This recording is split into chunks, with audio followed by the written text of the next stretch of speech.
Hello! Welcome to LK Telugu vlogs. నా ఛానల్‌ని first time చూస్తున్న వాళ్ళైతే తప్పకుండా సబ్స్క్రైబ్ చేసుకోండి, లైక్ చేయండి, షేర్ చేయండి. ఇప్పుడు మనకి ఉన్న రెయినీ సీజన్‌లో కొంచెం జలుబులు, దగ్గులు అలాంటివి కూడా వస్తాయి. మనకి ఆ టైంలో ఇలాంటి చట్నీ చేసుకు తింటే చాలా టేస్టీగా ఉంటుంది.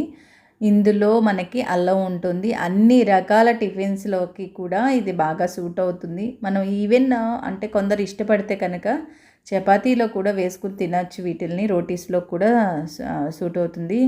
పుల్ల పుల్లగా, కారం కారంగా చాలా బావుంటుంది. ఎలా చేసుకోవాలి? ఇది నెలల తరబడి అయితే నిలవ ఉంటుంది. ఇన్‌స్టెంట్ పచ్చడి అయితే కాదు. కానీ ప్రాసెస్ అంతా కూడా చాలా సింపుల్‌గా చేసుకోవచ్చు. ఎవరైనా సరే చిన్నపిల్లలు, పెద్దవాళ్ళు నోరు బాలేదు అనుకున్నప్పుడు చక్కగా మజ్జిగ అన్నంలో, పెరుగు అన్నంలో ఇలా కొంచెం పచ్చడి వేసుకు తిన్నా చాలా రుచిగా కూడా ఉంటుంది. నేను కావాల్సిన ఇంగ్రీడియంట్స్ స్క్రీన్ మీద డిస్ప్లే చేశాను. నేను అన్నీ కూడా కొలతలతో చూపిస్తాను. అలాగే సేము కొంచెం ఉప్పు కొలత అటు ఇటు అయినా పర్వాలేదు, కానీ మిగతా అన్నీ సేమ్ యాజ్ టీజ్‌గా వేసుకోవాలి. అల్లం చాలా మంచిది కదా హెల్త్‌కి. నేను అల్లం నిలవ పచ్చడి చూపిస్తున్నాను. ఇది మనకి బయట అయితే ఒక 6 నెలల వరకు నిలవ ఉంటుంది. లేదు ఫ్రిడ్జ్‌లో పెట్టుకుని అప్పుడప్పుడు కొంచెం కొంచెంగా తీసుకొని కూడా వాడుకోవచ్చు. ఎవరైనా ఈ తేలిగ్గా చేసుకోగలిగేలా చూపిస్తున్నాను. ఇక్కడ నేను కావాల్సిన ఇంగ్రీడియంట్స్ కొలతలతో పాటు చూపిస్తున్నాను. నేనైతే అల్లాన్ని 100 గ్రాములు తీసుకున్నాను. చింతపండు 150 గ్రాములు, మనకి బెల్లం కూడా 150 గ్రాములు. కొంచెం ఉప్పు కొంచెం తగ్గుతుంది. మనకి 100 గ్రాములు వేసుకుని సరిపోయిందో లేదో చూసుకుని అప్పుడు మళ్ళీ వేసుకోవచ్చు. కారం కూడా 150 గ్రాములు. నచ్చిన వాళ్ళు అంటే నచ్చితే బెల్లం సమానంగా వేసుకోవచ్చు, లేదా కొంచెం తక్కువ కూడా వేసుకోవచ్చు. మనం అన్నీ సమానంగా తీసుకుంటే బాగా రుచిగా ఉంటుంది. చిన్నపిల్లలు కూడా తినడానికి బాగుంటుంది. కడుపులో మండకుండా ఉంటాయి. అంటే ఎసిడిటీ ప్రాబ్లమ్స్ అవి వస్తాయి మనకి. అందుకని చెప్పి కొంచెం బెల్లం సమానంగా వేసుకుంటాము. కానీ మనకి అల్లం ఉంది కాబట్టి అది కాన్స్టిపేషన్ లేకుండా చక్కగా అరుగుతుంది. జలుబు దగ్గులు కూడా చాలా మంచిది కదా అల్లం తింటే. కారం ఎక్కువ వేస్తే పిల్లలు తినరని చెప్పేసి కారానికి సమానంగా మనం తీపి కూడా వేసుకోవడమే. నచ్చని వాళ్ళు మీకు బాగుండదు అనుకుంటే కొంచెం తక్కువ కూడా వేసుకోవచ్చు. ఒక గిన్నెతో నీళ్లు పెట్టుకుని బాగా మరగాలి. ఇందులో వేడి నీళ్ళే పోసుకుంటే మనకి నిల్వ ఉంటుంది పచ్చడి. మనము చింతపండులో గింజలు తుక్కు లేకుండా చేసుకోవాలి. ఒకసారి చింతపండుని కడుక్కుని మళ్ళీ ఆ నీళ్ళతో నానబెట్టుకోవాలి. మునిగేంత వరకు నీళ్లు పోసుకోవాలి. ఒక అరగంట పడుతుంది ఇది నానడానికి. ఈలోగా మనం కావాల్సినవన్నీ రెడీ చేసుకోవడం. బెల్లాన్ని తురుముకోవాలి. ఇలా చిన్న చిన్న ముక్కలుగా, లేదా బెల్లం పొడి అయినా తీసుకోవచ్చు. అల్లాన్ని కూడా ఇలా తొక్క తీసేసుకుని చిన్న చిన్న ముక్కలుగా చేసుకుని పక్కన పెట్టుకోవాలి. ఒక చిన్న బూర్లు ముక్కుడు తీసుకుని అందులో కొంచెం నూనె వేసి అల్లాన్ని చిన్న చిన్న ముక్కలుగా తరుక్కుని వేయించుకోవాలి. అంటే అల్లం మనకి తెల్లగా ఉంటుంది కదా, అది కొంచెం ఎరుపు రంగులోకి మారుతుంది. అంటే దాని రంగు మారుతుంది. పచ్చివాసన కూడా పోయేంత వరకు వేయించుకోవాలి. కొంచెం నూనె పడుతుంది ఇక్కడ. మనకి ఇలా అల్లం వేయించుకుంటే కొంచెం అంటే పచ్చిది అయితే కొంచెం అందరికీ పడకపోవచ్చు. అందుకని కొంచెం వేయించి తీసుకుంటే ఒకటి మనకి తిన్నప్పుడు కారంగా లేకుండా ఉంటుంది. ఇంకొకటి ఏంటంటే మనకి 6 నెలలకి నిల్వ చేసుకునే పచ్చడి కాబట్టి వేయించుకుంటే బాగుంటుంది పాడవకుండాను. ఇక్కడ నేను కారం, ఉప్పు, చింతపండు అన్నీ రెడీ చేసుకున్నాను. పోపుకి ఆవాలు, మెంతులు, ఇంగువ, కారము వేసుకోవడమే. చాలా తేలిగ్గా అయితే అయిపోతుంది. ఇక్కడ నేను మిక్సీ జార్ తీసుకుని ఫస్ట్ కొంచెం ఉప్పు వేసుకున్నాను. ఉప్పును ఈ వేయించుకున్న అల్లాన్ని వేసుకుని ఫస్ట్ ఒకసారి మిక్సీ చేసుకున్నాను. అల్లం బాగా మెత్తగా అవుతుంది. ఉప్పు అల్లం అయితే తొందరగా నలుగుతుంది.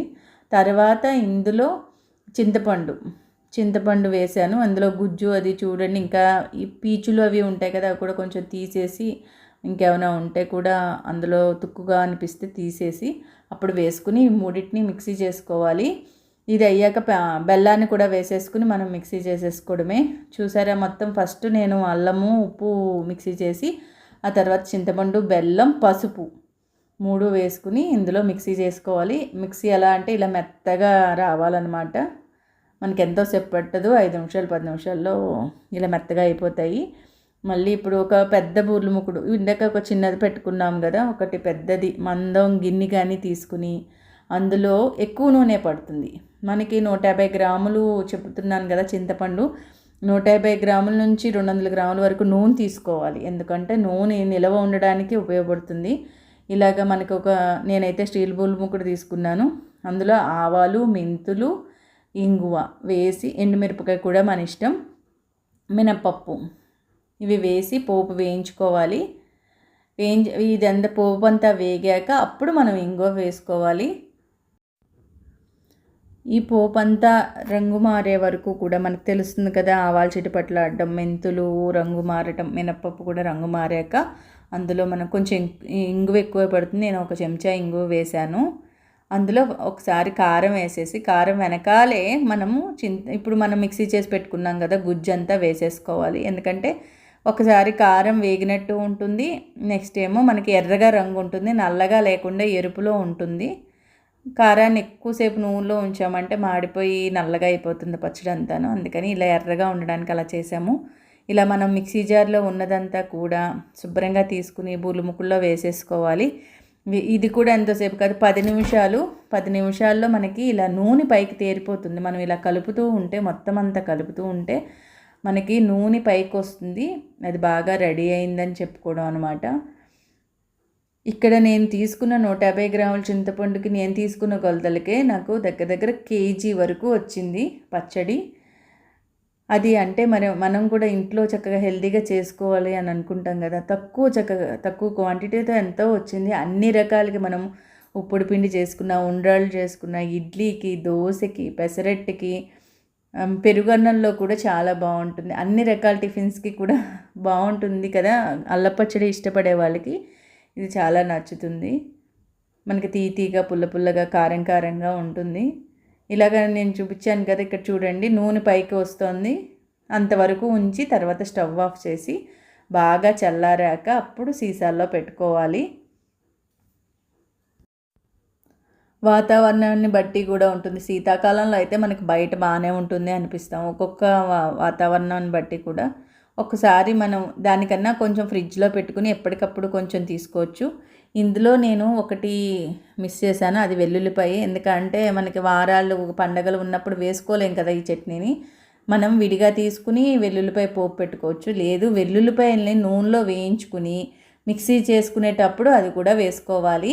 రెండు చెబుతున్నాను. మీకు నచ్చినట్టు అలాగా వెల్లుల్లిపాయలు కావాలంటే అలా వేసుకోవచ్చు. నేను ఏంటంటే మనకి శుక్రవారాలు, శనివారాలు, వారాలు ఉన్నప్పుడు తినడానికి కుదరదు కాబట్టి నేను వెల్లుల్లిపాయ వేయలేదు. ఇంకొకటి అల్లం, ఈ పచ్చడే కొంచెం వేడి చేస్తుంది శరీరానికి. ఇంకా వెల్లుల్లిపాయ వేస్తే కూడా బాగా వేడి చేస్తుంది అని చెప్పి ఎప్పటికప్పుడు తీసుకుని కొంచెం గిన్నెలోకి మీకు నచ్చితే వెల్లుల్లిపాయ అలాగా పోపు కూడా పెట్టుకోవచ్చు.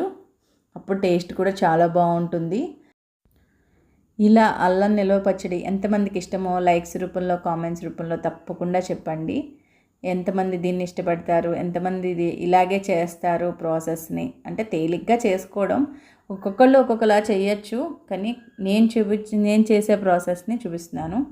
ఇక్కడ మీకు చూపిస్తున్నాను కదా, 2 సీసాల్లో ఇలాగ గాజు సీసాల్లో పెట్టాను. కొంచెం తీసుకుంటే మనకు బోల్డ్ అయింది. తక్కువ కాస్ట్లో కూడా తేలిగ్గా చేసేసుకోవచ్చు.